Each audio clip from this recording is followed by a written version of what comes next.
YouTube é muitas coisas diferentes para muitas pessoas.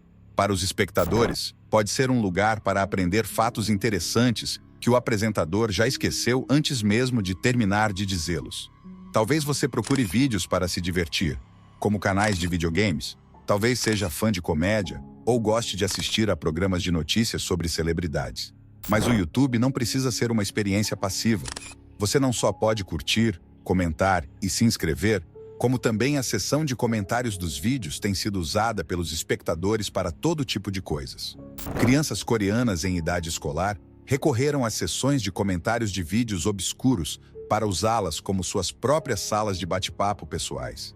Velhos nojentos usaram as sessões de comentários em vídeos infantis, seja como seu quartel-general de manipulação pessoal ou como um lugar para encontrar pessoas com ideias semelhantes. E então, aos próprios criadores, que merecem um capítulo à parte. Honestamente, há muitas mais razões pelas quais as pessoas publicam conteúdo no YouTube do que poderíamos cobrir aqui. Com mais de 82 anos de conteúdo, com 720 mil dólares enviados a cada hora, há literalmente bilhões de horas de conteúdo na plataforma, com todas as motivações possíveis e imagináveis.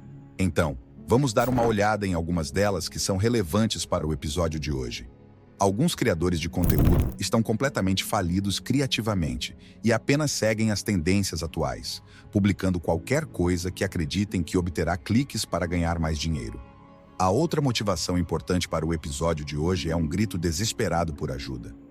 Alguns criadores se sentem tão isolados, assediados e sozinhos em suas vidas normais que recorrem à internet em busca de alguma validação, de alguma indicação de que sua existência importa, ainda que minimamente. Mas, mesmo que recebam essa validação online de estranhos, nunca será suficiente. Sentir-se sem valor e insignificante em sua vida cotidiana, enquanto busca descaradamente a atenção de sua família ou professores, algo que nunca é solicitado, pode ter um grande impacto na psique de uma pessoa. Se essa angústia mental não fosse suficiente, imagine não apenas experimentar esses sentimentos de falta de valor que parecem ser confirmados por todos ao seu redor em sua vida real, mas também estar preso em um corpo ao qual você não pertence. Imagine a dor emocional de acordar todas as manhãs em um corpo masculino e pensar que você é uma menina de desenho animado, que também é um fantasma, onde a morte é a única coisa que pode libertá-lo das insuportáveis correntes de opressão que vem de ter nascido como homem. Randy Stair nasceu em 17 de setembro de 1992 em Dallas, Pensilvânia. Teve uma infância relativamente normal, crescendo com seus pais e seu irmão mais velho. Randy sempre foi introvertido e socialmente desconfortável. Não gostava particularmente de estar perto de outras pessoas. Um ponto de vista bastante compreensível para ele, porque as pessoas são o pior. Se não fossem, o Sr. Detetive não existiria. Além de seu lado misantrópico, Randy teve uma infância típica de um solitário conhecido. Sabe, aquele tipo de criança quieta, de quem sua família e vizinhos sempre dizem nas notícias: "Não posso acreditar, ele sempre parecia um bom rapaz." Isso é exatamente o que se diria de Randy também, até mesmo por seus colegas de trabalho, o que é realmente chocante e mostra quanta pouca Randy já começava a mostrar sinais de doença mental. Ele estava obcecado com a morte e tinha uma visão idealizada do suicídio. Claramente sofria de uma depressão maior, mas além disso, é impossível para nós decifrar se havia alguma condição subjacente maior da qual sua depressão era simplesmente um sintoma. Randy odiava a ideia de terapia ou aconselhamento, afirmando que altera quem você é, considerando que ele não parecia particularmente feliz com quem era. Talvez isso não tivesse sido algo ruim. Um possível fator contribuinte para sua depressão foi a imensa disforia de gênero que experimentava, mas falaremos mais sobre isso adiante. Voltando ao ensino médio, Randy foi alvo de bullying leve, embora não esteja claramente definido em seus relatos. Parece que eram apenas o tipo de provocações verbais leves que todos os garotos daquela idade fazem uns com os outros. Os primeiros sinais de alerta de que algo estava errado vieram na forma de redações para a aula de inglês. Cada história que escrevia envolvia todos os personagens morrendo ou, às vezes, cometendo suicídio no final. O professor nunca disse uma palavra sobre o conteúdo sombrio de Randy e seus pais nunca foram contatados. É importante notar que muitas das informações que temos vêm dos próprios diários e vídeos de Randy. Embora eu geralmente tenda a pensar que um assassino mentalmente perturbado não é confiável, considerando o tipo de coisas de que ele fala abertamente, parece improvável que isso fosse uma mentira. Mas tenha em mente que afirmações como essas são totalmente do ponto de vista dele. Então é possível que o professor ou a escola tenham se contatado com seus pais e estes tenham optado por simplesmente não falar sobre isso com ele. Quando Randy chegou ao ensino médio, o bullying se intensificou bastante. Ele foi ridicularizado pelos outros garotos, que simplesmente lançavam insultos homofóbicos, e permaneceu sozinho durante todo o ensino médio. Em sua busca pela atenção que desejava, decidiu recorrer ao YouTube.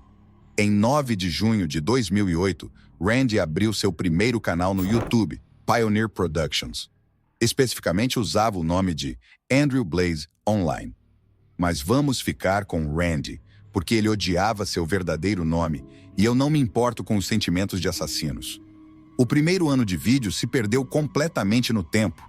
Embora o YouTube tenha removido completamente o canal, os primeiros vídeos foram deletados em algum momento enquanto ainda estava ativo. Portanto, não foram arquivados pelos fãs como o restante do mesmo. Pioneer Productions era quase inteiramente formado por esquetes de comédia curtos. Randy se isolou ainda mais à medida que se aventurava no YouTube, então quase sempre era o único personagem humano em qualquer um dos vídeos. Os outros 3 personagens principais eram o Sr. Horse, que era uma cabeça de cavalo de brinquedo em um bastão, Whale, uma baleia de pelúcia que ele ganhou em uma máquina de garra, e Frog, uma rã de plástico que ele deixou propositalmente no fundo de um carrinho de supermercado. Ele era grato por seus fãs e frequentemente dizia que não sabia o que seria dele sem eles. Este foi o primeiro de vários canais que Randy criaria ao longo dos anos. Ainda assim, embora finalmente tivesse um lugar onde sentia que importava, seus pensamentos sombrios e obsessivos eram avassaladores. Ele não conseguia escapar de sua obsessão pela morte e fantasiava em se incendiar. Talvez, se ele não fosse tão fundamentalmente contra a ideia de terapia, alguém poderia ter ajudado a superar a dor que estava enfrentando. Em vez de buscar o conselho de um profissional, Randy decidiu viver sua vida seguindo o conselho de um monstro. Se vocês se lembram, Eric Harris e Dylan Klebold foram os perpetradores do tiroteio na escola de Columbine em 1999. Randy estava obcecado com Columbine e os 2 assassinos, especialmente Eric Harris. E acho um pouco irônico porque Randy se parecia muito mais com Dylan do que com Eric. Mas enfim, existem muitas ideias errôneas sobre Columbine que foram difundidas pela mídia na época.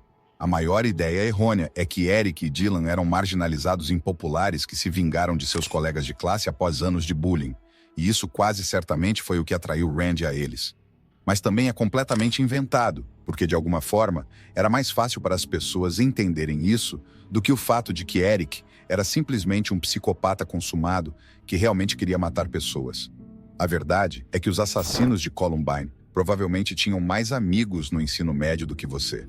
Enquanto a máfia dos sobretudos longos era um grupo de marginalizados intimidados em Columbine, Eric e Dylan não faziam parte disso. Simplesmente foi relatado assim porque frequentemente vestiam preto e jogavam videogames violentos. Sua motivação não era pessoal de forma alguma. Eles simplesmente odiavam o mundo e queriam matar o maior número de pessoas possível, escolhendo usar sua escola por conveniência. Há muito mais que poderia ser dito sobre toda essa situação, mas isso seria o tema de um episódio diferente. De fato, é um episódio Randy diferente. Não apenas estava obcecado com Columbine e os 2 assassinos, mas estava abertamente obcecado com isso. Apesar disso, ainda não recebia nenhuma atenção como resultado. Ele diz que em uma única ocasião sua mãe lhe perguntou por que estava tão interessado nisso, mas que foi só até aí. Ele comprou várias camisetas brancas que diziam "Seleção Natural" nelas, a mesma camiseta que Eric Harris usava durante o tiroteio, e as usaria vários dias seguidos, sem nunca receber um comentário sobre isso.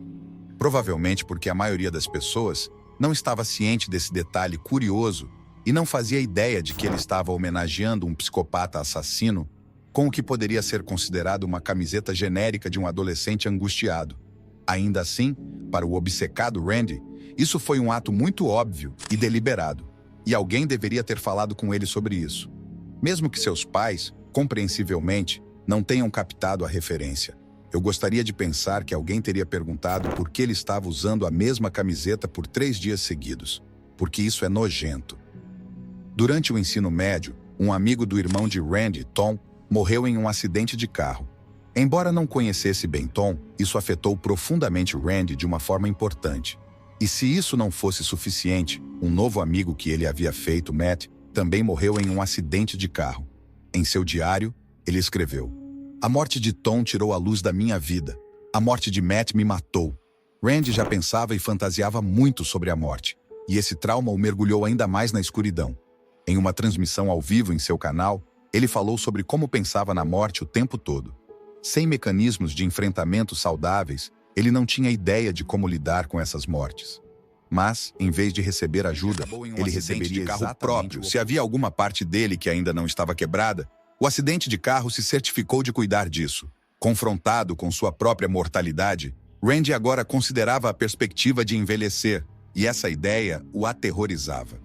Durante um vídeo de perguntas e respostas, pouco depois de seu segundo aniversário no YouTube, uma das perguntas que lhe fizeram foi sobre pessoas mais velhas no YouTube.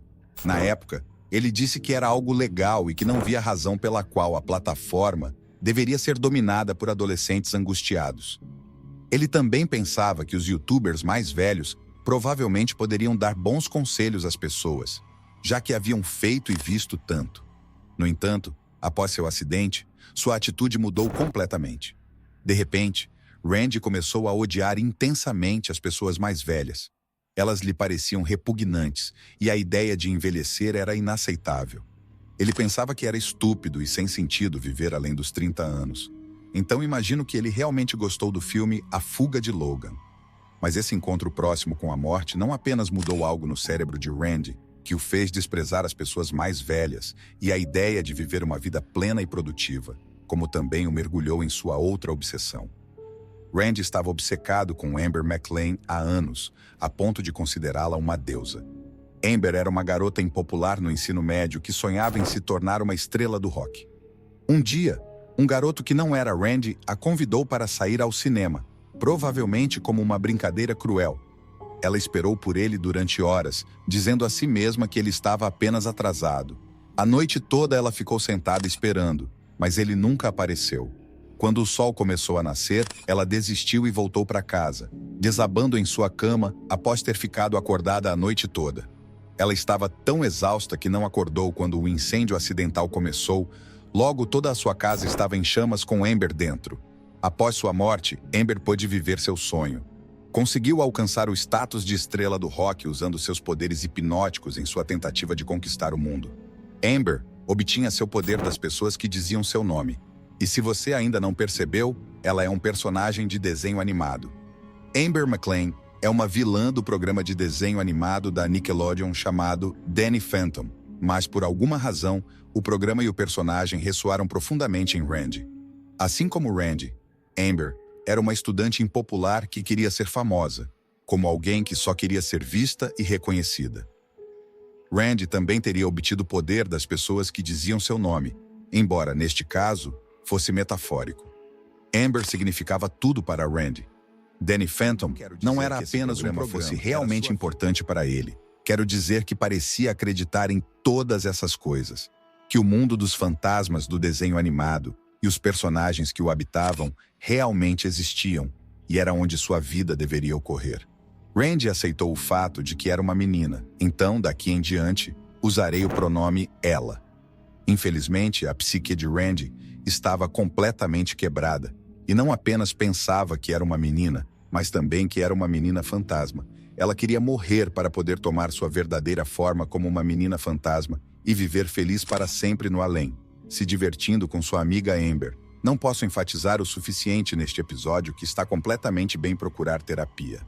Mesmo que fantasmas fossem reais, o que não são, você ou qualquer ser humano com um cérebro vivo e respirando não deveria acreditar que na verdade é um fantasma preso em um corpo humano. Embora se fantasmas fossem reais, não estaríamos todos presos em corpos humanos de alguma forma? Realmente te faz pensar, não é? Randy não só acreditava que renasceria como uma menina fantasma, como também parecia pensar que já havia passado tempo como uma. Em um diário, ela escreveu: "Sinto falta da minha forma de vida de desenho animado. Os corpos nesta dimensão são toleráveis, mas não se comparam a essa dimensão. Em uma tentativa de fazer com que seu corpo correspondesse ao que sentia por dentro, Randy fez algumas mudanças. Ela pulava refeições para ficar mais magra e raspava todo o corpo com um barbeador feminino. No início, escondia o barbeador, mas depois o deixava à vista no banheiro junto com seus outros produtos de beleza. Para a decepção de Randy, ninguém nunca mencionou nenhuma dessas coisas. Nunca recebeu comentários sobre o barbeador, nem sobre outros produtos de banho femininos, e sua família parecia não perceber quando pulava refeições, algo que contribuía para seus sentimentos de inutilidade. Durante esse tempo, Randy também começou a comprar suas próprias roupas femininas. Durante anos, quando sua família ia para sua liga de boliche todas as quartas-feiras à noite, ela fazia um vídeo para Pioneer Productions e pegava as roupas de sua mãe para usar, mas comprou seus próprios sutiãs, meias calças e camisetas de meninas, incluindo outra camiseta de seleção natural. Acreditar que um desenho animado é real e que a morte permitirá que você viva com os personagens é bastante louco, mas não se preocupe, porque está prestes a ficar muito mais. EGS foi o último canal criado por Randy. Era basicamente um canal de fanfiction baseado em personagens originais que faziam parte de uma equipe de garotas liderada por Amber. Os personagens mais importantes eram Rachel Shadows e Mackenzie West. Rachel era uma garota violenta que odiava os humanos e queria matá-los todos, enquanto Mackenzie era muito mais tímida e reservada. Parece algo que provavelmente não seria aceito pela Nickelodeon. Embora seu trabalho como youtuber a tenha levado a um intenso isolamento, o EGS acabou sendo pelo menos um projeto colaborativo em certa medida. Randy trabalhou com dubladores para produzir uma série de curtas animados com seus personagens originais e suas travessuras malucas, e de forma alguma perturbadoras. Também foi através do EGS que Randy conheceria a garota que ela considerava sua alma gêmea. Se toda a instabilidade mental e dissociação da realidade de Randy não fosse suficientemente evidente, ela acreditava que sua alma gêmea não era outra senão Mackenzie West, o personagem de desenho animado que ela mesma havia criado. Randy criou contas no Twitter para todos os membros do EGS, onde realizava conversas consigo mesma através das vozes dos diferentes personagens fictícios. Ao longo de tudo isso, Randy nunca escondeu sua profunda agitação. Tudo estava à vista de todos aqueles que se preocupassem o suficiente para prestar atenção. E o triste dessa história é que parece que ninguém se importou. Durante uma transmissão ao vivo em 2014 em seu canal, Randy detalhou seus pensamentos sobre a morte, que queria escapar de seu corpo humano repugnante para poder viver sua vida como a menina fantasma que sabia que era por dentro. As coisas devem ter melhorado um pouco após a transmissão ao vivo, já que Randy descreveu 2014 como um dos melhores anos de sua vida. Mas não demorou muito para que a depressão voltasse e ela quisesse encontrar uma saída. Qualquer coisa que Randy fosse fazer, ela sabia que precisava ser algo grande. Precisava que as pessoas a notassem, que a fizessem sentir que realmente importava no mundo. A maioria do que estava acontecendo era apenas um grito por ajuda e atenção, embora a ajuda nunca chegasse, e a única atenção que recebia era dos fãs de seu canal no YouTube, seja porque não se importavam ou não entendiam a gravidade das coisas sobre as quais seu corpo humano. Randy tinha um projeto final para completar. Os vídeos anteriores do EGS tinham sido curtos e animados de forma rudimentar por ela mesma, mas para sua grande produção final, ela havia escrito um vídeo de 10 minutos e estava disposta a pagar para que fosse animado de forma mais profissional. Infelizmente, esse projeto foi um completo desastre e desmoronou por completo, o que só serviu para fazer Randy se sentir ainda mais inútil. Os dubladores eram extremamente lentos em entregar suas gravações e o animador desistiu por completo. Vamos ver se você consegue entender por que as pessoas podem ter sido relutantes em colaborar nesse projeto. Sim, o grande projeto de animação de Randy era um vídeo no qual ela e sua criação Rachel assassinavam a tiros uma escola fictícia inteira antes de cometerem suicídio. Não é surpreendente que os animadores não estivessem realmente interessados em dar vida a um tiroteio escolar animado. Embora ela já tivesse feito uma série de vídeos intitulados Conspirando um Massacre, que levavam a isso, honestamente, é um pouco chocante que a garota que dublou Rachel não tenha visto nenhum sinal de alerta no roteiro. Posso entender que isso possa ser explicado como arte ou provocador ou o que quer que seja, mas quando você está na sua cabine de gravação recitando linhas como Harris e Klebold são nossos heróis, ou você já viu um vislumbre disso em Columbine antes, ou confronto de assassinos em série, talvez devesse considerar com quem você está trabalhando. Embora o trabalho para o vídeo tenha começado em 2016, quando nossa história termina em junho de 2017, o vídeo não estava concluído. Randy carregaria o vídeo em grande parte não animado, apresentando seu trabalho de dublagem e o de Rachel. Não surpreendentemente, é estranho e assustador, e não recomendo que você o assista, mas devido ao fato de estar pouco animado, as imagens do massacre na escola não o perseguirão. O início do vídeo potencialmente oferece uma ideia de como foi intimidada. Depois de um monólogo obrigatório sobre o quanto adora Eric Harris, o personagem de Randy reproduz em sua mente as vozes daqueles que a levaram a disparar na escola. Você gosta de imprimir fotos de garotas do Facebook e ejacular nelas. Aposto que você se masturba com seus lindos desenhos porque não consegue vaginas de verdade. Não está claro se essas eram realmente as coisas com as quais a atormentavam ou se eram simplesmente confissões implacáveis. Mas considerando que alguns estudantes no vídeo são mencionados pelo nome quando são assassinados, tendo a acreditar que é a primeira opção. O vídeo inacabado da chacina na escola secundária, Westboro, foi publicado por Randy em seu último dia na Terra. Ela vinha planejando isso há meses e fazia alusões a isso em suas transmissões e vídeos. Suas contas no Twitter estavam todas fazendo contagem regressiva para o grande evento. Rachel o fazia com alegria assassina, enquanto a alma gêmea de Randy, Mackenzie, estava abertamente nervosa com o que estava prestes a acontecer, mas já era tarde demais para voltar atrás. Randy vinha planejando isso por muito tempo e tudo estava em seu devido lugar. Não temam! Ávidos espectadores sedentos de sangue, os assassinatos estão chegando. De fato, faltavam apenas 44 dias para os assassinatos quando a mãe de Randy a levou à loja de armas para comprar uma espingarda. Apesar dos gritos de ajuda de Randy e das bandeiras vermelhas que estavam por toda parte, sua mãe não viu problema em levar casualmente uma adolescente mentalmente instável para comprar armas de fogo. Além disso, ela não tinha ideia de que Randy adquiriu não uma, mas duas armas, ambas espingardas de ação por bombeamento Mossberg 500, uma regular e outra encurtada, algo que normalmente é ilegal, mas a Mossberg encontrou uma brecha interessante com seu modelo Super Shorty. Randy gravou vídeos no quintal praticando tiro ao alvo com suas novas armas, mas havia alguém mais segurando a câmera.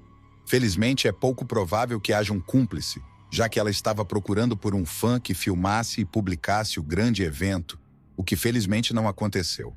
Originalmente, Randy queria que o grande dia fosse 7 de maio de 2019, porque os números 5, 7 e 19 correspondem a EGS. E esse seria o grande dia em que ela abandonaria sua forma humana e viveria com suas amigas fantasmas imaginárias. Ao perceber que isso significaria passar mais 2 anos completos na Terra, decidiu que não poderia esperar tanto, e em vez disso, escolheu 9 de junho, aniversário de seu primeiro canal. Ela perderia a data prevista para os assassinatos por um dia, embora neste caso tenha sido um dia antes, em vez de um dia depois. Uma semana antes do grande dia, teve que tomar uma decisão: suicidar-se em casa ou protagonizar um massacre antes de tirar a própria vida no local.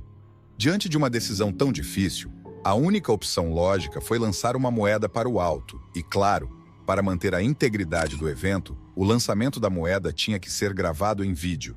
A moeda de 1983 seria lançada 3 vezes, com 2 de 3, sendo a vencedora. Se a moeda caísse em cara, Randy se suicidaria em casa.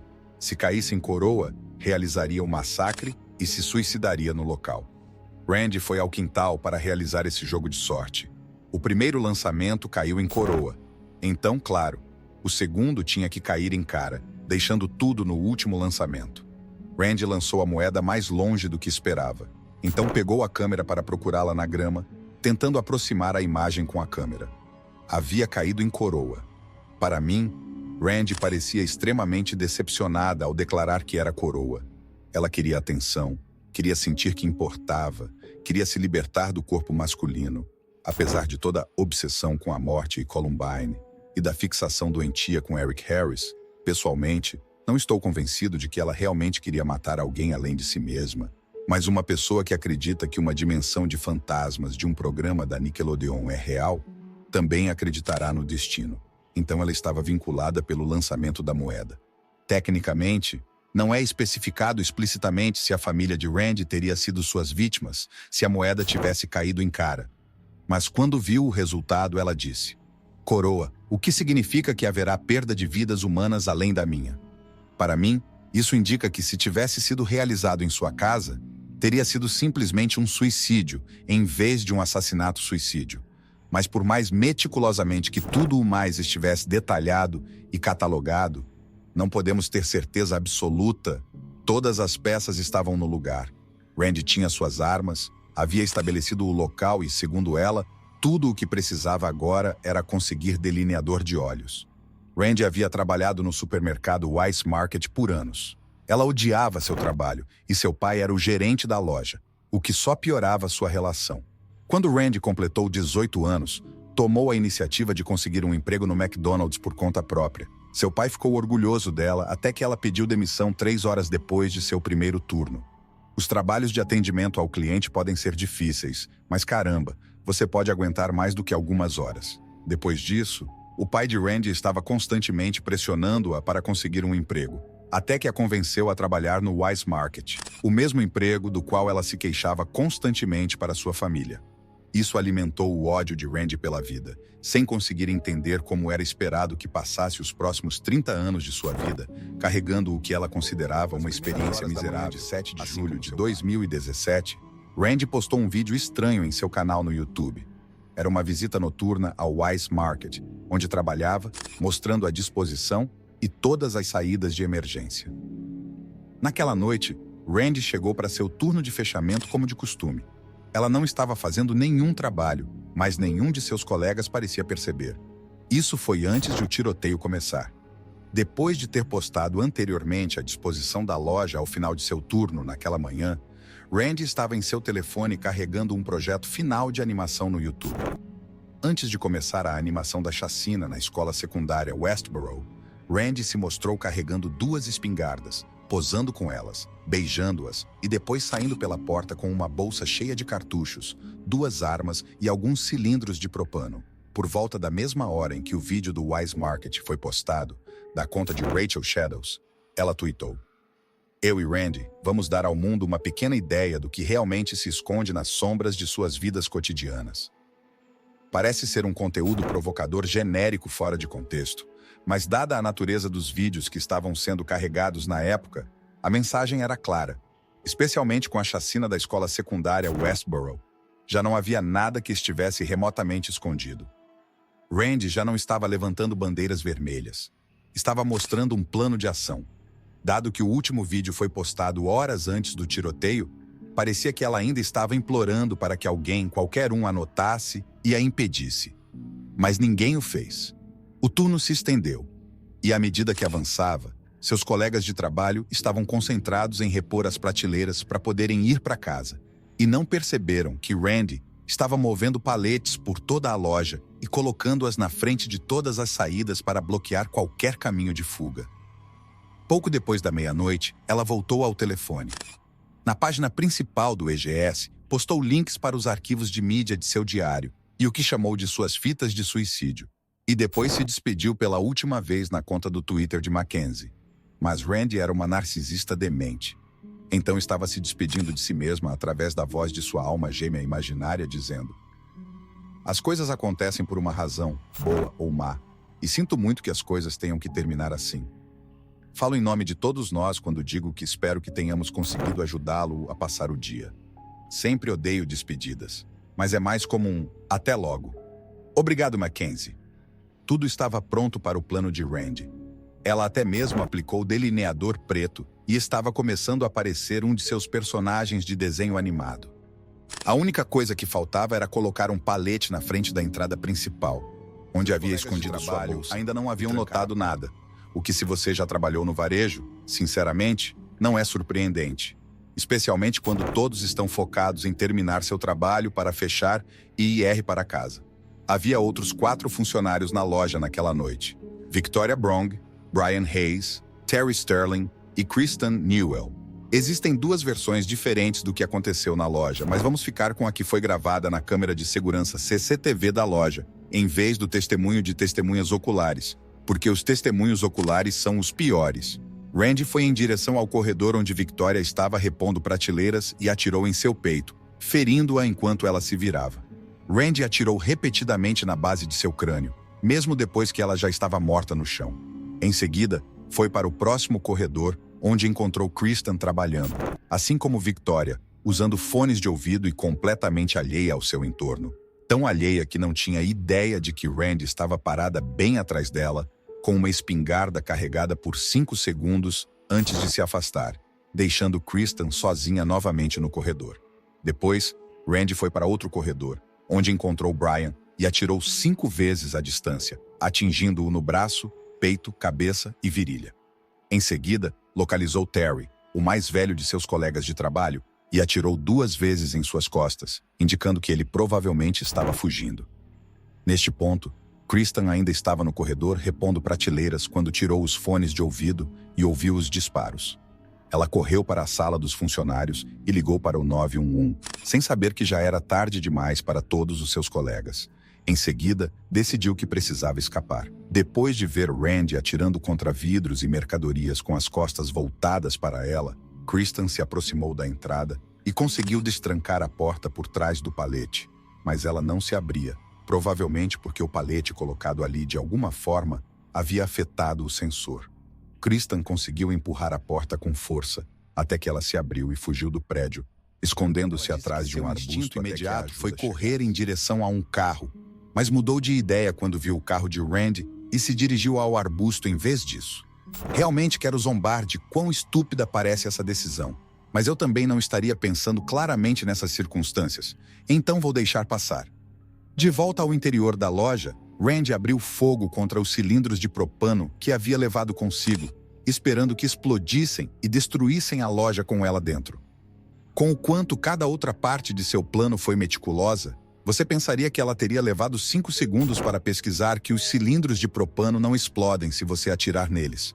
Ao falhar essa parte do plano, a única opção que restava era se dirigir à seção da loja onde ficava o açougue, colocar o cano da espingarda na boca e puxar o gatilho. Seu último tweet dizia: "Adeus humanos, sentirei saudades." Em questão de minutos, Randy disparou 59 cartuchos de espingarda contra seus colegas de trabalho, as mercadorias ao redor e contra si mesma. Mesmo sem o suicídio, 8 de junho teria sido seu último dia de vida. Apesar de sua aversão tanto às drogas quanto à terapia, Randy ingeriu uma dose letal de Benadryl antes de seu turno noturno. Os efeitos colaterais de doses extremamente altas de Benadryl incluem alucinações e visão turva, sintomas que poderiam explicar por que Kristen conseguiu escapar com vida. A primeira regra da lista ao cometer um crime é não escrevê-los. E embora normalmente isso seja verdade, gostaria de adicionar uma regra correlativa. Se seus crimes terminarem em suicídio, por favor, escreva tudo em grande detalhe, porque assim tudo fica muito mais fácil. O ano anterior, e as gravações do suicídio eram dezenas de horas de filmagem distribuídas ao longo dos últimos 6 anos. Grande parte do diário era sem sentido. Começava com a frase "Odeio o mundo", uma homenagem ao diário de Eric Harris. Grande parte dele eram divagações incoerentes sobre o massacre de Columbine, mas também havia algumas revelações sobre a psique de Randy. No diário, Randy também confessou ser extremamente homofóbica e racista. Também havia detalhes de seu plano para o Wise Market, incluindo um desenho deficiente do layout da loja, onde esperava encontrar todos e onde começaria a atirar.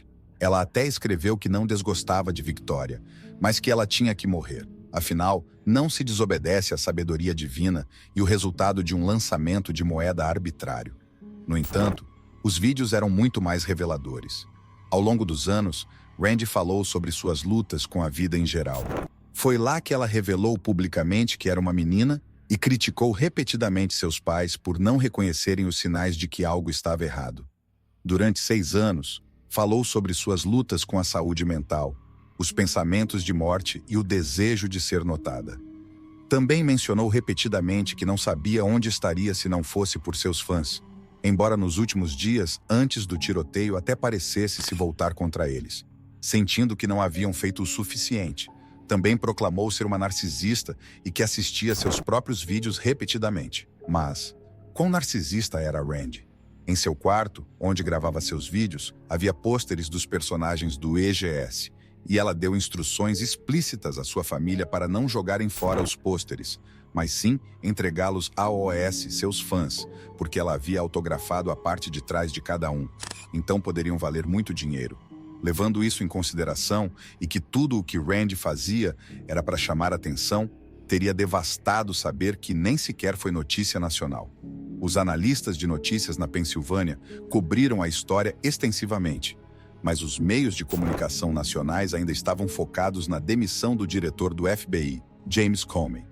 Com apenas 3 mortes, não era uma história grande o suficiente para captar a atenção. Entre tudo o que Randy confessou no diário e nas gravações, ela disse que havia outros pensamentos que levaria para o túmulo. Alguns dias antes do tiroteio, Randy menciona Onision enquanto divaga.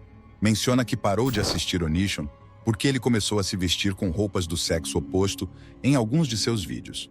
Randy comenta que isso é irônico, já que ela mesma se veste com roupas do sexo oposto e menciona que eles são bastante semelhantes em algumas coisas que vemos. Não estou fazendo acusações, mas isso faz você se perguntar algumas coisas. Falamos muito neste episódio sobre os problemas de saúde mental de Randy e também falamos de Columbine, então quero ser muito claro para não cometer o mesmo erro que os meios de comunicação cometeram sobre o massacre de Columbine. Quando isso aconteceu, os atiradores foram amplamente retratados como vítimas. A mídia pintou um quadro de 2 solitários isolados que eram constantemente intimidados e cujas mentes estavam sendo envenenadas por videogames violentos e que atacaram seus agressores da única maneira que puderam. Absolutamente nada disso era verdade. Não eram vítimas de forma alguma. Eram assassinos. Independentemente das lutas mentais que Randy estava enfrentando, discutir sobre elas serve apenas para pintar um quadro detalhado de como tudo isso aconteceu. Ela não foi uma vítima. Victoria Brong, Brian Hayes e Terry Sterling foram as vítimas. Podemos usar esses eventos, o diário e as gravações de seu suicídio para entender melhor o que causou tudo isso e tentar evitar que aconteça novamente no futuro. Mas o sofrimento mental não é uma desculpa para assassinato. Estima-se que 5% dos adultos estejam sofrendo de depressão neste momento e que 15% a experimentarão em algum momento de suas vidas. Isso é mais de 1 em cada 7 pessoas, o que significa que, se você está deprimido, não está sozinho. Se você sente que está sofrendo mentalmente, seja por depressão ou qualquer outra coisa, está tudo bem em procurar ajuda. Não estamos na década de 1920, nem mesmo na década de 1980, quando se acreditava que os psicólogos eram apenas para pessoas loucas. O comportamento de busca de atenção e os lamentos podem funcionar, mas, como vimos, as pessoas podem ser completamente alheias, mesmo a OS, sinais mais óbvios. Então, se você está sofrendo, está tudo bem em pedir ajuda diretamente ou buscá-la, em vez de esperar que ela seja oferecida a você. Além disso, fantasmas não são reais. Personagens de desenho animado não são reais, muito menos fantasmas de desenhos animados, especialmente os que você mesmo desenha.